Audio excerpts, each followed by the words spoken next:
Hello friends, എല്ലാവർക്കും നമസ്കാരം. നിങ്ങളേവരും കാത്തിരിക്കുന്ന രേവതിയുടെയും സച്ചിയുടെയും ഇന്നത്തെ വിശേഷത്തിലേക്ക് എല്ലാ കൂട്ടുകാർക്കും സ്വാഗതം. എല്ലാവർക്കും നല്ലൊരു ദിവസം ആശംസിച്ചുകൊണ്ട് തന്നെ വിശേഷത്തിലേക്ക് കിടക്കാം. ലൈക്ക് ചെയ്യാനും ഹൈപ്പ് ചെയ്യാനും മറക്കരുത് കേട്ടോ. അപ്പൊ ഞാൻ നേരെ വിശേഷത്തിലേക്ക് തന്നെ പോവുകയാണ്. ചന്ദ്രയാണെങ്കിൽ കെട്ടും കെട്ടി നേരെ ചെന്നിരിക്കുന്നത് വക്കീലിന്റെ ഓഫീസിലേക്കാണ്. അവിടെ ചെന്നിട്ട് വേറൊന്നും അല്ല പറയുന്നത്, എനിക്ക് ഡിവോഴ്സ് വേണം സാറേ എന്ന്.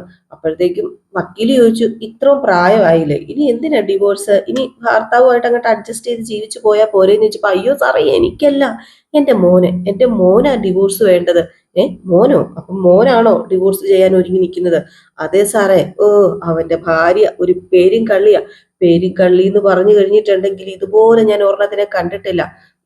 എന്റെ മോന്റെ അടുത്തുനിന്ന് ഒരു പെണ്ണ് 50 ലക്ഷം രൂപ തട്ടിയെടുത്തു. അത് എന്റെ ഭർത്താവിന്റെ ക്യാഷാ. ആ പെണ്ണ് പിന്നീട് അവനെ ക്യാഷ് തിരികെ കൊടുത്തു. എന്നിട്ടോ?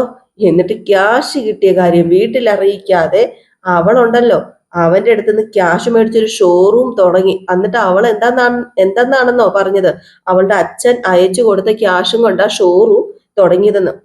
എന്നിട്ട് അവസാനം ഞാൻ സത്യം അറിഞ്ഞു. അപ്പൊ തന്നെ ഞാൻ അവളെ വീട്ടിൽ നിന്ന് പുറത്തൊക്കെ ആക്കി. എങ്ങനെയുണ്ട് ആള്? എങ്ങനെ തോന്നുന്നു? നല്ല ആള് തന്നെ. ആ, അതെ വക്കീലേ, സത്യമാന്നേ. പിന്നീട് അതെല്ലാം ക്ഷമിച്ചിട്ട് ഞാൻ അവളെ വീട്ടിൽ കയറ്റി. അത് കഴിഞ്ഞ് അടുത്ത സ്ഫോടനം. അവള് വലിയ പണക്കാരിയാണ്. അവളുടെ അച്ഛൻ മലേഷ്യയിൽ കോടീശ്വരനായ ബിസിനസ്സുകാരനാണെന്നൊക്കെയാ പറഞ്ഞത്. അതുകൊണ്ടാ സാറേ ഞാൻ എന്റെ മോനെ കൊണ്ട് അവളെ കെട്ടിച്ചത്. പിന്നെയാ മനസ്സിലായത് അവൾ അതും കള്ളം പറഞ്ഞതാണെന്ന്. അവള് കോടീശ്വരി ഒന്നും അല്ല, വെറും ദരിദ്രവാസി. ഇവിടുത്തെ ഏതോ ഒരു ഇറച്ചി വെട്ടുകാരനും മലേഷ്യയിലെ ഇളയച്ചനാന്ന് പറഞ്ഞ് വേഷം കെട്ടിച്ച് അവള് നാടകം വരെ കളിപ്പിച്ചു. ഒടുക്കം എന്റെ മറ്റൊരു മകൻ അവന്റെ ഭാര്യനെയും കൂട്ടി കൈയോടെ പൊക്കി നാടകം പൊളിച്ചു കൊടുത്തു. അതോടുകൂടി അവളെ ഞാൻ എന്റെ വീട്ടിൽ നിന്ന് പുറത്താക്കി. ഓഹോ, അപ്പൊ രണ്ടാമതും പുറത്താക്കിയല്ലേ? അതെ സാറേ, രണ്ടാമതും പുറത്താക്കി. മുമ്പത്തെ പോലെ ക്ഷമിച്ചിട്ട് ഞാനിനി വീട്ടിൽ കയറ്റത്തില്ല. എന്റെ മോന് ഇനി അവളെ വേണ്ട. മോനെ കൊണ്ട് ഒറിജിനൽ പണക്കാരിയായ നല്ല കുടുംബത്തിൽ പിറന്ന് നല്ല താഴ്മയുള്ളൊരു പെണ്ണിനെ കൊണ്ട് കെട്ടിക്കാനാ എന്റെ അടുത്ത പ്ലാന്. ഉം അതിനു മുന്നേ ആ പെരിങ്കളിനെ ഡിവോഴ്സ് ചെയ്യണമല്ലോ. അതിനാ സാറേ ഞാൻ സാറിനെ കാണാൻ വന്നത്. ഓ, അപ്പം നിങ്ങളുടെ മകന് ഡിവോഴ്സ് ആഗ്രഹിക്കുന്നുണ്ടോ? ആ, അതല്ലേ സാറേ പ്രശ്നം. അവന് ഒരു ഉറച്ച നിലപാടില്ല. ഞാൻ അവനോട് പറഞ്ഞുകൊണ്ടേ ഇരിക്കുക. അവനത് അനുസരിക്കുന്നതാണ് എന്റെ വിശ്വാസം. എന്തായാലും ഈ ബന്ധം മുന്നോട്ടേക്ക് കൊണ്ടുപോകാൻ പറ്റത്തില്ല സാറേ. അവള് വേറെയും എന്തൊക്കെയോ മറച്ചു വെച്ചിട്ടുണ്ടെന്ന് എനിക്ക് തോന്നുന്നത്. അവള് നല്ലവളേ അല്ല. അവള് കൂടെ നിൽക്കുന്നത് എന്റെ മകന്റെ ജീവന് പോലും ആപത്ത് ഭീഷണിയൊക്കെയാ. അല്ല, നിങ്ങളുടെ മകനല്ലേ ഇക്കാര്യത്തിൽ തീരുമാനം എടുക്കേണ്ടത്, അല്ലാതെ അമ്മയായി നിങ്ങളല്ലല്ലോ. ഏ എന്താ സാറേ പറഞ്ഞത്? നിങ്ങൾക്ക് കുടുംബക്കാർക്ക് അഭിപ്രായമൊക്കെ പറയാം, പക്ഷെ മോന്റെ പൂർണ്ണ സമ്മതമില്ലാതെ നോട്ടീസ് അയക്കാൻ പറ്റത്തില്ലെന്നേ. ഓ, അപ്പം അവന്റെ അമ്മയായി എനിക്ക് ഒരു വിലയില്ലേ? വിലയൊക്കെ ഉണ്ട്, പക്ഷെ ഈ കാര്യത്തിൽ നിങ്ങൾക്കൊന്നും ചെയ്യാൻ പറ്റത്തില്ല. നിങ്ങളുടെ മോനെ എന്തെങ്കിലും ചെയ്യാൻ പറ്റത്തുള്ളൂ. അത് മാത്രമല്ല, എടുത്തു ചാടി ഡിവോഴ്സിലേക്കൊക്കെ പോണോ? വിവാഹബന്ധം എന്നൊക്കെ പറയുന്നത് ഒരു ഗൗരവമുള്ള വിഷയമല്ലേ? നിങ്ങളുടെ മകന്റെ ഭാര്യയായി സംസാരിച്ച് പ്രശ്നങ്ങൾ പരിഹരിക്കാൻ ശ്രമിക്കുന്നതല്ലേ നല്ലത്. അതെ, ഞാൻ വന്നതേ അവരെ ഡിവോഴ്സ് ചെയ്യിപ്പിക്കാനാ. ഓഹോ, സാർ എന്തിനാ അവരെ കൂട്ടി യോജിപ്പിക്കാൻ നോക്കുന്നത്? ഇനി സംസാരം ഒന്നുമില്ല സാറേ, അവള് ഡിവോഴ്സ് ചെയ്തേ പറ്റത്തുള്ളൂ. ആ, അങ്ങനെയെങ്കിൽ നിങ്ങൾ ആദ്യം മകനെ കൊണ്ട് സമ്മതിപ്പിക്കണം. എന്നിട്ട് അദ്ദേഹത്തെ കൂട്ടിക്കൊണ്ട് ഇങ്ങോട്ടേക്ക് വാ. അല്ലാതെ നിങ്ങൾ ഇങ്ങനെ കിടന്ന് വാവിട്ട് അലച്ചിട്ട് യാതൊരു പ്രയോജനവും ഇല്ല. എന്നാ ശ്രമിക്കാം സാറേ. ഞാൻ നേരത്തെ പറഞ്ഞതുപോലെ ഞാൻ പറഞ്ഞ അനുസരിക്കുന്ന എന്റെ വിശ്വാസം. അതെ, ഫീസ് ഇപ്പം വേണോ ഡിവോഴ്സ് നോട്ടീസ് അയച്ചിട്ട് മതിയോ? ഡിവോഴ്സ് നോട്ടീസ് അയച്ചിട്ട് മതി. താങ്ക് യു സാർ എന്ന് പറഞ്ഞിട്ട് നമ്മുടെ ചന്ദ്ര അവിടെ നിന്ന് ഇറങ്ങാണ് കേട്ടോ. വക്കീലിനെ കണ്ട് വക്കീലിന് മനസ്സിലായി ഇത് അരപ്പിരി പോയ കേസാണെന്ന് കേട്ടോ. വക്കീൽ ഇങ്ങനെ ഇതൊക്കെ കണ്ടും കേട്ടിട്ടൊക്കെ എത്ര എത്ര കണ്ടും കേട്ടതൊക്കെ ആയിരിക്കും. ഏതായാലും ഇത് കഴിഞ്ഞ് പിന്നെ കാണിക്കുന്ന സീൻ എന്ന് പറഞ്ഞിട്ടുണ്ടെങ്കിൽ അടുക്കളയിൽ നമ്മുടെ രേവതി ഭയങ്കര പാചകമാണ് കേട്ടോ. അപ്പോഴത്തേക്ക് സച്ചി പതുക്കെ ചെന്നിട്ട് നമ്മുടെ രേവതിനെ അങ്ങോട്ട് പുറകിൽ നിന്ന് കെട്ടിപ്പിടിച്ചു. അപ്പോഴത്തേക്കും രേവതി എന്താ സച്ചിട്ട് കാണിക്കുന്നതെന്ന് ചോദിച്ചിങ്ങനെ കൈ ഇങ്ങനെ ഓങ്ങി വന്നപ്പോഴത്തേക്കും എന്റെ ഭാര്യനെ അല്ലേ ഞാൻ കെട്ടിപ്പിടിച്ചത്. ആരേലും കണ്ടു കഴിഞ്ഞാൽ എന്ത് ചെയ്യും? ഭാര്യ ഭർത്താവ് നല്ല റൊമാൻസിലാണെന്ന് കരുതും, അത്ര തന്നെ. ഞാൻ പോകുവാന്ന് പറഞ്ഞുകൊണ്ട് നമ്മുടെ സച്ചി അല്ല രേവതി അതിലേക്കൂടെ ഓടുകയാണ് കേട്ടോ. സച്ചി പുറകെ ഓടുന്നു, കെട്ടിപ്പിടിക്കുന്നു, പിടിച്ചു നിർത്തുന്നു. അപ്പോഴത്തേക്കും രേവതി പറഞ്ഞു, സച്ചേട്ടാ ഇത് കൂട്ടുകുടുംബമാണെന്ന് അറിയത്തില്ലേ? എന്തുവാ സച്ചേട്ടാ ഇത്? അതുപോലെ കൂട്ടുകുടുംബം കുറച്ചുകൂടെ വലുതാക്കണേ, ഇങ്ങനെയൊക്കെ വേണമെന്ന്. എന്റെ പൊന്നു സച്ചേട്ടാ മിണ്ടാതിരിക്കും, ആരെങ്കിലും ഒക്കെ കാണും. എന്തിനാ നീ ഇങ്ങനെ ഭയക്കുന്നത്? എന്താ രേവതി ഇത്? അതുപോലെ സച്ചേട്ടന് ചായ വേണോ? എനിക്ക് ചായ ഒന്നും വേണ്ട. എന്നാലേ എനിക്ക് കുറച്ച് കുറച്ച് ജോലിയുണ്ട്. സച്ചേട്ടൻ പൊക്കെ. നിന്നെ കൊണ്ട് ഒന്നിനും കൊള്ളത്തില്ലല്ലോ എന്റെ രേവതി. ആ അതൊക്കെ പോട്ടെ. അതെ, ഞാനിന്ന് ദേവുവിനെ കണ്ടിരുന്നു ടൗണിൽ വെച്ച്. ആ അതെന്നോട് ദേവു പറഞ്ഞിരുന്നു. ഞാൻ ഇന്ന് വീട്ടിൽ പോയിരുന്നു. ഓഹോ, നീ വീട്ടിൽ പോയിരുന്നോ? എന്നാ പിന്നെ ഞാനും കൂടെ വരത്തില്ലായിരുന്നോ? അതിന് ഞാൻ പെട്ടെന്ന് പോയത് സച്ചേട്ട, ഒരു കാര്യം ഉണ്ടായിരുന്നു. എന്ത് കാര്യം ഉണ്ടായിരുന്നത്? ഉം അതൊക്കെ എക്കിടക്ക നേരത്തെ ഞാൻ പറയാം. എനിക്ക് കുറച്ച് ജോലിയുണ്ട്. അയ്യോ രേവതി, അങ്ങനെ പോവാതെ രേവതി. ആ കാര്യം പറഞ്ഞിട്ട് പോയാൽ മതി. എന്തിനാ പോയത്? നമ്മുടെ ദേവു ഇല്ലേ, നമ്മുടെ ദേവു നമ്മൾ വിചാരിച്ച പോലെയേ അല്ല. അതെന്താ നീ അങ്ങനെ പറഞ്ഞത്? അവക്ക് ഒരു പ്രണയമുണ്ട്, ഒരു പ്രണയം. ഏ പ്രണയോ? എന്താ രേവതി ഇത്? പ്രണയം ഉണ്ടെന്നോ? ആ അതെ, അവളെ ഒരാളെ സ്നേഹിക്കുന്നുണ്ട്. പ്രണയിക്കുന്നുണ്ടെന്നോ? നമ്മുടെ ദേവുവോ? ആര്? സച്ചേട്ടൻ ഞെട്ടിയല്ലേ? ഇതേപോലെ അറിഞ്ഞപ്പം ഞാനും ഞെട്ടിയിരുന്നു. പ്രണയം, കോപ്പ്, മണ്ണാങ്കട്ട. ഏതവനാ അവളെ വലയിൽ വീഴ്ത്തിയത്? അടിച്ച് കയ്യും കാലും ഞാൻ ഓടിക്കും. പറ ഏതവനാ അവന്? ഇതൊക്കെ മുളയില് നുള്ളിക്കളയണം, ഇല്ലെങ്കിലേ വലിയ പ്രശ്നം രേവതി. അയ്യോ സജ്ജേട്ട, അത് പിന്നെ വേണ്ട വേണ്ട, അതിന്റെ ഒന്നും ആവശ്യമില്ല. ദേവു അങ്ങനെ ഒരു കുട്ടിയല്ലല്ലോ. അവളെ പറഞ്ഞു വീഴ്ത്തിയത് തന്നെയായിരിക്കും. ഒരുത്തനെ വിശ്വസിക്കാൻ കൊള്ളത്തില്ല. അവൻ ഏതാണെന്ന് പറ. എന്റെ സജ്ജേട്ട, കല്യാണത്തിന് മുമ്പ് നിങ്ങൾ ഇങ്ങനെയൊക്കെയാണെന്ന് ഞാൻ പറഞ്ഞു കേട്ടിട്ടുണ്ട്. പ്രണയ ജോഡികളെ കാറി കയറ്റില്ല, ഇനി അഥവാ കേറിയെങ്കിൽ തന്നെ പാതുവഴിയിൽ ഇറക്കി വിടും എന്നൊക്കെ. കല്യാണത്തിന് ശേഷം ഈ പ്രണയ വിരോധം മാറിയെന്ന് ഞാൻ കരുതിയത്. ഇപ്പോഴും മാറിയിട്ടില്ലേ? അത് പിന്നെ എനിക്ക് ഇഷ്ടമല്ലാതൊന്നും. അവരെ ഇത്രയും നാള് പോറ്റി വളർത്തിയവരെ മറന്നിട്ട് ഇന്നലെ കണ്ട ഒരുത്തന്റെ കൂടെ ഒളിച്ചോടി പോകുന്നൊന്നും എനിക്ക് ഇഷ്ടമല്ല. പിന്നെ നിന്റെ അമ്മയുടെ സങ്കടം കാണാൻ എനിക്ക് പറ്റത്തില്ല രേവതി. അത് പിന്നെ സച്ചിയുടെ പ്രണയിക്കുന്ന ഒരു കുറ്റമാണോ? നിനക്കല്ലായിരിക്കും. പ്രണയിച്ച് നടന്ന ശ്രീകാന്തിനെയും വർഷനെയും കൂടെ പിടിച്ച് കെട്ടിച്ചതല്ലേ നീ?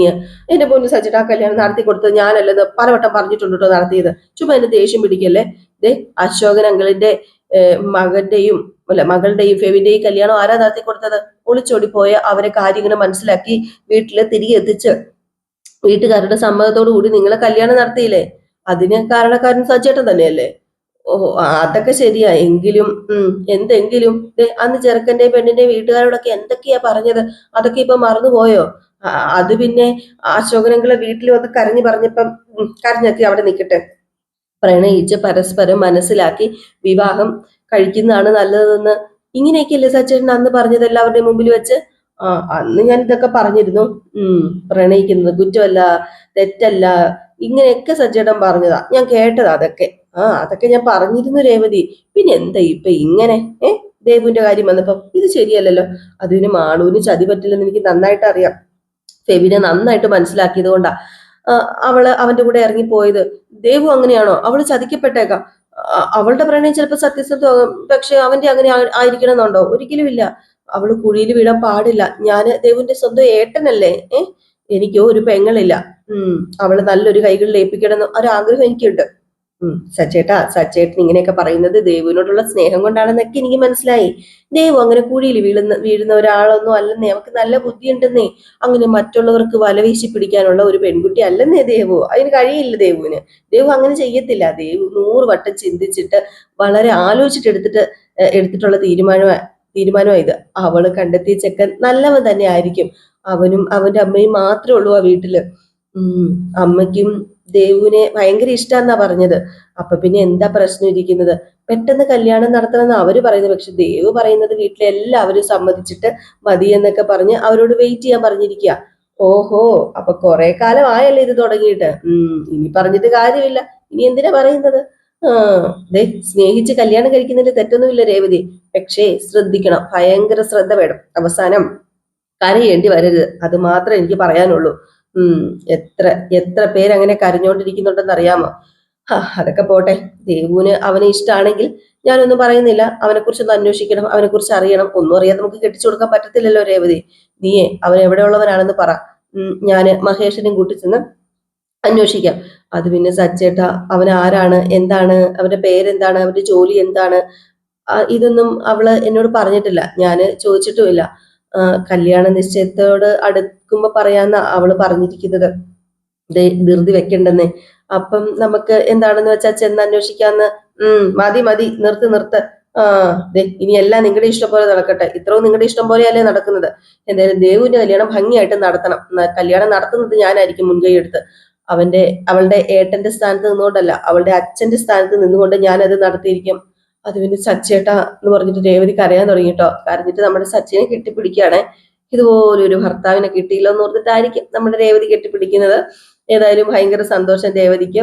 അങ്ങനെ രണ്ടുപേരും കെട്ടിപ്പിടിച്ച് അങ്ങോട്ടും ഇങ്ങോട്ടും മുഖത്തോട് മുഖം നോക്കുന്നു. ഒരു ചെറിയ റൊമാൻസ് ഒക്കെ. അതൊക്കെ കഴിഞ്ഞിട്ട് പിന്നെ കാണിക്കുന്ന സീൻ എന്ന് പറഞ്ഞാല് നമ്മുടെ ശ്രുതി ഉണ്ടല്ലോ, ആത്മഹത്യ ചെയ്യാൻ വേണ്ടി കേറി ഇങ്ങനെ നിൽക്കുകയാണ്. അത് ഭാമ സ്വപ്നം കാണുകയാണ് കേട്ടോ. പെട്ടെന്ന് ഞെട്ടി അങ്ങോട്ട് ഉണർന്നു. അയ്യോ, പേടിച്ചു പോയില്ലേ, ഇങ്ങനെ ഒരു കുരുക്കൊക്കെ ഇട്ട് ഇപ്പൊ ചാകുന്നുള്ള രീതിയിലാണ് നിന്നത്. അങ്ങനെ ചന്ദ്ര ഇങ്ങനെ മനസ്സിൽ വിചാരിക്കുക, എന്റെ ദൈവമേ, ശ്രുതി പറഞ്ഞ ചെയ്യുന്നവളാ. അവളാകെ തകർന്നിരിക്കുകയാണല്ലോ. ചന്ദ്രയുടെ നിർബന്ധം കാരണം ശ്രുതി ഡിവോഴ്സ് ചെയ്ത് കഴിഞ്ഞാല് ഇനി അവള് ജീവിച്ചിരിക്കില്ല. പറഞ്ഞതുപോലെ അവള് ഈ വീട്ടിനകത്ത് തന്നെ കെട്ടിത്തൂകും. എന്റെ ദൈവമേ, അങ്ങനെ വല്ലതും വന്നു കഴിഞ്ഞ പിന്നെ പിന്നെ ഞാൻ എവിടെ താമസിക്കും? ഓ, ചന്ദ്രയുടെ പ്ലാന് ശ്രുതിയോട് പറയാം. അവള് തന്ത്രപരമായിട്ട് ഇടപെട്ട് ഡിവോഴ്സിൽ എത്താതെ നോക്കിക്കോളും. ഈ പ്ലാൻ അറിയിക്കണം, എങ്ങനെയെങ്കിലും അറിയിക്കണം. അയ്യോ, എനിക്ക് ചന്ദ്രനെ ഒറ്റിക്കൊടുക്കാനും പറ്റത്തില്ല. അവൾ അറിഞ്ഞ എന്നെ കൊല്ലും. എന്റെ നല്ലൊരു കൂട്ടുകാരിയല്ലേ അവള്. പക്ഷെ ഇത് പറയാതിരിക്കാനും പറ്റില്ല. പക്ഷെ ശ്രുതി ഇവിടെ വന്ന് കെട്ടിത്തൂങ്ങി മരിച്ചു കഴിഞ്ഞാൽ എനിക്ക് ഈ വീട്ടിൽ നിൽക്കാൻ പറ്റുമോ? അതുമില്ല. ഈ വീട് വിൽക്കാൻ പറ്റുമോ? അതുമില്ല. തൽക്കാലം ചന്ദ്രനെ മറക്കാം. ശ്രുതിയോട് ചന്ദ്രയുടെ പ്ലാൻ പറയാം, അതാ നല്ലതെന്നും പറഞ്ഞുകൊണ്ട് നേരെ നമ്മുടെ ശ്രുതിയല്ല, ഭാവ ഫോൺ എടുത്ത് ശ്രുതിനെ വിളിക്കുകയാണ്. എന്നിട്ട് ഡിവോഴ്സ് ചെയ്യുന്ന കാര്യം അങ്ങോട്ട് പറഞ്ഞു കേട്ടോ. ഇത് കേട്ടത് നമ്മുടെ ശ്രുതി ഞെട്ടിപ്പോയില്ലേ. ശ്രുതി, എന്ത് ഡിവോഴ്സോ? അതെ അതെ. അല്ല, ശ്രുതി ആന്റിയുടെ കൂടെ അഡ്വക്കേറ്റിനെ കാണാൻ പോയിരുന്നോ ഭാമ ആന്റി? അതൊന്നും എനിക്ക് അറിയത്തില്ല. അവള് കൂടെ വരണമെന്ന് പറഞ്ഞാല് മിക്കവാറും അവൻ പോകും. അവള് പറയുന്നത് കേക്കും അവന്. ദേ, അവന്റെ അമ്മ തന്നെ എല്ലാം. അവള് കഴിഞ്ഞിട്ട് വേറെ എന്തും അവനുള്ളൂ. അയ്യോ, ഇത് ഞാൻ സമ്മതിക്കത്തില്ല, ഒരിക്കലും സമ്മതിക്കത്തില്ല ഭാമ ആന്റി. അതാ പറഞ്ഞത്, അവനെ എങ്ങനെയെങ്കിലും ഒന്ന് പിന്തിരിപ്പിക്കാൻ നോക്ക. പിന്തിരിഞ്ഞില്ല എങ്കിൽ നീ കടുങ്കൈ ഒന്നും കാണിച്ചേക്കരുത്. നീ ഒന്നും ചെയ്തേക്കരുത് കേട്ടോ മോളെ. ശരി, എന്നാൽ ഇത് പറയാനാ ഞാൻ വിളിച്ചത് എന്ന് പറഞ്ഞിട്ട് ഫോൺ കട്ട് ചെയ്തു. ഏതായാലും വല്ലാത്തൊരു സിറ്റുവേഷൻ ആയി പോയി. നമ്മുടെ ശ്രുതിയുടെ ഉറക്കം പോയി കേട്ടോ. ശ്രുതി അവിടെ നിന്ന് എണീറ്റിട്ട് ഞാൻ സമ്മതിക്കത്തില്ല, ഒരിക്കലും ഞാൻ സമ്മതിക്കത്തില്ല, ഞാൻ സമ്മതിക്കത്തില്ല എന്ന് പറഞ്ഞ് അങ്ങോട്ടും ഇങ്ങോട്ടും ഒക്കെ നടക്കുകയാണ് റൂമില്. ഏതായാലും നേരെ പരപരാവെടുത്തു. നമ്മുടെ ശ്രുതി എന്ത് ചെയ്തു? നേരെ ശ്രുതിയുടെ ഷോറൂമിലേക്ക് ചെന്നിട്ട് ശ്രുതിന്ന് വിളിച്ചോണ്ടാ ചെല്ലുന്നത്. എങ്കിലും എന്നോട് ഈ ചതി ചെയ്യണ്ടായിരുന്നു എന്നൊക്കെ പറഞ്ഞിട്ട് എനിക്ക് സംസാരിക്കാനുണ്ടെന്ന് പറഞ്ഞു. എനിക്ക് സംസാരിക്കാൻ താല്പര്യം ഇല്ലാന്ന് ശ്രുതി പറഞ്ഞു. അപ്പൊ ശ്രുതി ചോദിച്ചു, ശ്രുതിയുടെ അമ്മ പറഞ്ഞ എന്തും ചെയ്യുമല്ലേ? ശ്രുതി എന്നെ ഡിവോഴ്സ് ചെയ്യുമല്ലേ? ഡിവോഴ്സ് ചെയ്യാനോ? വേണ്ട ശ്രുതി, വേണ്ട. എനിക്ക് മനസ്സിലായി, എല്ലാം മനസ്സിലായി. ശ്രുതി ഇത്ര വരെ പോകുന്നു ഞാൻ സ്വപ്നത്തിൽ പോലും വിചാരിച്ചില്ല. ശ്രുതിക്ക് വേണ്ടി മാത്രം ജീവിച്ചവളല്ലേ ഞാന്. ശ്രുതിക്ക് മനസാക്ഷിയില്ലേ? ദേ, ഇത്തിരി പോലും സ്നേഹം എന്നോട് ഇല്ലേ ശ്രുതിയുടെ മനസ്സിൽ ഇപ്പോഴും എന്നോട് വിരോധമാണോ? എങ്ങനെ തോന്നി ശ്രുതിക്ക്? എന്റെ പൊന്നു ശ്രുതി, നീ എന്തൊക്കെയാ പറയുന്നത്? എനിക്കൊന്നും മനസ്സിലാവുന്നില്ല. ഞാൻ നിന്നെ ഡിവോഴ്സ് ചെയ്യാൻ തീരുമാനിച്ചു എന്ന് നിന്നോട് ആരാ പറഞ്ഞത് ആരെങ്കിലും ആകട്ടെ. അതെന്തിനാ ഇപ്പൊ ശ്രുതി അറിയുന്നത്? അത് പിന്നെ ശ്രുതി, എനിക്ക് നിന്നോട് ദേഷ്യമൊക്കെ ഉണ്ട് എന്ന് കരുതി ഞാൻ അങ്ങനെ ഒരു തീരുമാനമൊന്നും എടുത്തിട്ടില്ല. അങ്ങനെ എടുക്കുന്നു നിനക്ക് തോന്നുന്നുണ്ടോ? ഇനിയിപ്പം നാളെ എങ്ങനെയാവുന്നൊന്നും എനിക്ക് പറയാൻ പറ്റത്തില്ല. ഏതായാലും ഇപ്പൊ എന്തായാലും എന്റെ മനസ്സിൽ അങ്ങനെയൊന്നില്ല. അപ്പൊ പിന്നെ എന്തിനാ അമ്മയും മോനും പോയി അഡ്വക്കേറ്റിനെ കണ്ടത്? അഡ്വക്കേറ്റിനെ കണ്ടെന്നോ? ഞങ്ങൾ ആരെയും പോയി കണ്ടിട്ടില്ല, അതിന്റെ ആവശ്യമില്ല. നിന്നോട് ആരോ കള്ളം പറഞ്ഞതാ, പേരും കള്ളവാ പറഞ്ഞു പിടിപ്പിച്ചിരിക്കുന്നത്. ഇത് കേട്ട ഉടനെ നമ്മുടെ ശ്രുതി പറഞ്ഞു, ഇല്ല, സത്യം തന്നെയാ. ഇതിന്റെ എല്ലാം പിന്നിൽ വീട്ടില് നടന്ന സംഭവം എല്ലാം ആരോ മണത്തറിഞ്ഞിട്ടുണ്ട്. അവരാണ് ഇതൊക്കെ നിന്നോട് വന്ന് പറഞ്ഞതെന്ന് എനിക്ക് മനസ്സിലായി. മിക്കവാറും സച്ചി രേവതി ആയിരിക്കും, നമ്മുടെ ബന്ധത്തെ പിരിക്കാൻ വേണ്ടി ഉള്ളവരായിരിക്കും എന്ന് പറഞ്ഞപ്പോഴത്തേക്കും അതൊന്നും അല്ല. ശ്രുതിയും ശ്രുതിയുടെ അമ്മയും എന്ത് നീക്കം നടത്തിയാലും അത് ഞാൻ അറിയും. ശ്രുതി അഡ്വക്കേറ്റിനെ കണ്ടില്ല എന്നുള്ളത് സത്യമാണോ? അതെ. എന്നാ പിന്നെ ശ്രുതിയുടെ അമ്മ പോയി അഡ്വക്കേറ്റിനെ കണ്ടു കാണും ശ്രുതിക്ക് വേണ്ടി. അത് തന്നെയാണ്. എന്നെ ഡിവോഴ്സ് ചെയ്ത് പണക്കാരിയായ ഒരു പെണ്ണിനെ ശ്രുതിനെ കൊണ്ട് കെട്ടിക്കാനാ ശ്രുതിയുടെ അമ്മ ഇപ്പൊ നടക്കുന്നത്. അതിനു വേണ്ടിയുള്ള പ്രയത്നമാ. അമ്മ പറഞ്ഞാല് എന്തും കേൾക്കുന്ന മോനാണല്ലോ. അതിനും സമ്മതിക്കുന്ന ഇപ്പം അമ്മയുടെ വിശ്വാസം. നീ എന്തിനും സമ്മതിക്കുന്നു. ശ്രുതി സമ്മതിക്കുവോ ഇങ്ങനെ വേറൊരു പെണ്ണിനെ കെട്ടാന്, വേറൊരു പണക്കാരിയായ പെണ്ണിനെ കെട്ടാന്? ശ്രുതിയുടെ അമ്മ പറയുന്നത് കേട്ട് എന്നെ ഉപേക്ഷിച്ച് ശ്രുതിയുടെ അമ്മ പറയുന്നത് കേട്ട് വേറൊരു പെണ്ണിനെ കെട്ടുമെന്നാണ് ഞാൻ ചോദിച്ചത്. എനിക്കത് അറിയണം. കെട്ടുവോ? അങ്ങനെ എങ്ങാനും ഒരു തീരുമാനം എടുത്താൽ ഈ ഭൂലോകത്ത് നമ്മൾ രണ്ടുപേരും കാണത്തില്ല. ഞാൻ വന്ന് കൊല്ലു. ശ്രുതി മറ്റൊരു പെണ്ണിൻ്റെതാവുന്നതേ ചിന്തിക്കാൻ പോലും എനിക്ക് പറ്റത്തില്ല. അതുകൊണ്ടാണ് ഞാൻ പറഞ്ഞത്, ശ്രുതി ഇല്ലാതെ എനിക്ക് ജീവിക്കാൻ പറ്റത്തില്ല ശ്രുതി. അതാ ഞാൻ പറഞ്ഞത്. ഓ, അങ്ങനെ എന്തെങ്കിലും സംഭവിച്ചാലേ സുധി ഞാൻ അവസാനിപ്പിക്കും എല്ലാം. സുധീനെയും കൊല്ലും, ഞാനും ചാകും. ആ, നോക്കിക്കോ. ഏതായാലും ആകെപ്പാടെ നമ്മുടെ സുധിക്ക് വട്ടായി. സുധി നേരെ ഷോറൂമും പൂട്ടിയിട്ട് എങ്ങോട്ടേക്ക് ചെന്നു? വീട്ടിലേക്ക് ചെന്നു. ഈ സമയത്താണെങ്കിൽ നമ്മുടെ രവീന്ദ്രൻ കുഴമ്പൊക്കെ ഇട്ടോണ്ടിരിക്കുന്നു. സച്ചി എവിടെയുണ്ട്? രേവതി ഉണ്ട്. അപ്പോഴത്തേക്കാണ് നമ്മുടെ സുധി വന്നത്. സുധി വന്നിട്ട് നേരെ ചന്ദ്രയോട് പറഞ്ഞു, അമ്മേ ഒന്ന് മുറിയിലേക്ക് വന്ന് എനിക്കൊരു കാര്യം ചോദിക്കാനുണ്ട് എന്ന് പറഞ്ഞപ്പോഴത്തേക്കും രവീന്ദ്രൻ ചോദിച്ചു, അതെന്താണ് ഇത്ര പെട്ടെന്ന് അർജന്റായിട്ട് നിന്റെ അമ്മയോട് പറയാൻ മാത്രമുള്ള കാര്യം? അപ്പൊ ചന്ദ്ര പറഞ്ഞു, ആ, അങ്ങനെ എന്റെ മോന് ഇഷ്ടമുള്ള കാര്യങ്ങളൊക്കെ എന്നോട് പറയും. അതിനിപ്പോ നിങ്ങൾക്ക് എന്നാ? എടി, ഇതൊരു കൂട്ടുകുടുംബം അല്ലേ? ഞാൻ പറഞ്ഞില്ലേ, കൂട്ടുകുടുംബം ആകുമ്പോ രഹസ്യങ്ങൾ പാടില്ല. എല്ലാ കാര്യങ്ങളും എല്ലാവരുമായിട്ട് പങ്കുവെക്കണം, അതല്ലേ വേണ്ടത്.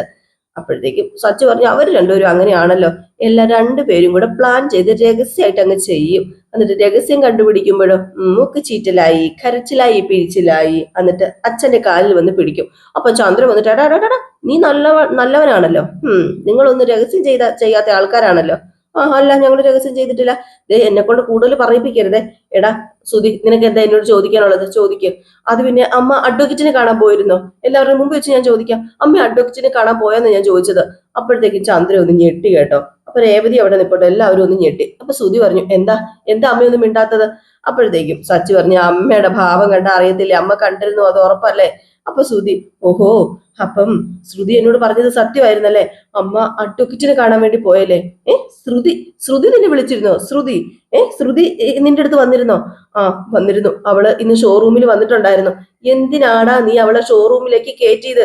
അവളെ ഷോറൂമിലേക്ക് കാല് കുറ്റാൻ അനുവദിക്കരുതെന്ന് ഞാൻ നിന്നോട് പറഞ്ഞിട്ടില്ലേ? ഞാൻ അറിയാതെ അവള് നീ അപ്പൊ കാണുന്നുണ്ടല്ലേ? എന്റെ അമ്മയെ ഞാൻ ആരെ കാണാറൊന്നും ഇല്ല. ഞാൻ വിളിച്ചിട്ടൊന്നും അല്ല അവള് ഷോറൂമിലേക്ക് വന്നത്. അമ്മ വക്കീലിനെ കണ്ട കാര്യം ആരോ പറഞ്ഞു അവളോട്, അത് ചോദിക്കാനാ എന്റെ അടുത്തേക്ക് വന്നത്. എന്നാലും അവളോട് ആരാ ഇത് പറഞ്ഞത്? അതൊന്നും എനിക്കറിയില്ല. അപ്പോഴത്തേക്കും രവീന്ദ്രൻ ചോദിച്ചു, ചന്ദ്രൻ നീ എന്തിനാ അഡ്വക്കേറ്റിനെ പോയി കണ്ടത്? അതാദ്യം പറ. അപ്പോഴത്തേക്ക് നമ്മുടെ സച്ചി പറഞ്ഞു, എന്തിനാ കണ്ടതെന്ന് ഊഹിക്കാലോ, ഇത് ഡിവോഴ്സ് തന്നെയാണ് ഇവിടുത്തെ വിഷയം എന്ന് പറയുന്നത്. ഇത് കേട്ടതും നമ്മുടെ സുധി വീണ്ടും ഒന്നും ഞെട്ടി കേട്ടോ. അപ്പോഴത്തേക്ക് സച്ചി പറഞ്ഞു, സന്തോഷിക്കാൻ വരട്ടെ. അച്ഛനെ അമ്മ ഡിവോഴ്സ് ചെയ്യാനൊന്നും പോകുന്നില്ല. അച്ഛന് നോട്ടീസ് അയക്കാൻ വേണ്ടി ഒന്നും അല്ല അമ്മ അങ്ങോട്ടേക്ക് പോയത്. ഈ നിൽക്കുന്ന ഇവന് വേണ്ടിയിട്ടാ, ശ്രുതിനെ ഡിവോഴ്സ് ചെയ്യാന്. അതൊക്കെ എനിക്ക് മനസ്സിലായടാ, അത് നന്നായിട്ട് മനസ്സിലായി. എടി ചന്ദ്രൻ, ഒരു കാര്യം എനിക്ക് പറയാനുണ്ട്. എന്താ നിന്റെ മനസ്സിൽ? ഇതെന്താ കുട്ടിക്കളിയാണെന്നാണോ നിന്റെ വിചാരം? ശ്രുതിയെ ഡിവോഴ്സ് ചെയ്യാൻ വേണ്ടി മാത്രം ഇവിടെ എന്ത് പ്രശ്നം ഉണ്ടായത്? ആഹാ, ഇവിടെ നടന്നതൊക്കെ നിങ്ങൾക്ക് ചെറിയ കാര്യമായിരിക്കും, പക്ഷെ എനിക്കും എന്റെ മോനും അത് വലിയ കാര്യം തന്നെയാ. അവളെ ഇനി എന്റെ മോന് വേണ്ട, അല്ലേടാ സുധി എന്ന്. സുധി ഒന്നും മിണ്ടുന്നില്ല കേട്ടോ. സുധി ഇത് കേട്ടിട്ട് മിണുങ്ങസ്യാന്ന് പറഞ്ഞുകൊണ്ടിരിക്കുകയാണ്. ഏതായാലും കാത്തിരുന്ന് തന്നെ കാണാം എന്തൊക്കെയാ സംഭവിക്കാൻ പോകുന്നത്. അപ്പൊ എല്ലാവരും കാത്തിരിക്കുക. അടുത്ത വിശേഷവുമായിട്ട് വരുന്നവരെ എല്ലാവർക്കും ടാറ്റാ ബൈ ബൈ. ലൈക്ക് ചെയ്യാനും ഹൈപ്പ് ചെയ്യാനും മറക്കരുത്. ഫേസ്ബുക്കിലാണ് കാണുന്നതെങ്കിൽ ഒന്ന് ഫോളോ ചെയ്തേക്കണം. യൂട്യൂബിലാണ് കാണുന്നതെങ്കിൽ ഒന്ന് സബ്സ്ക്രൈബും കൂടെ ചെയ്തേക്കണം.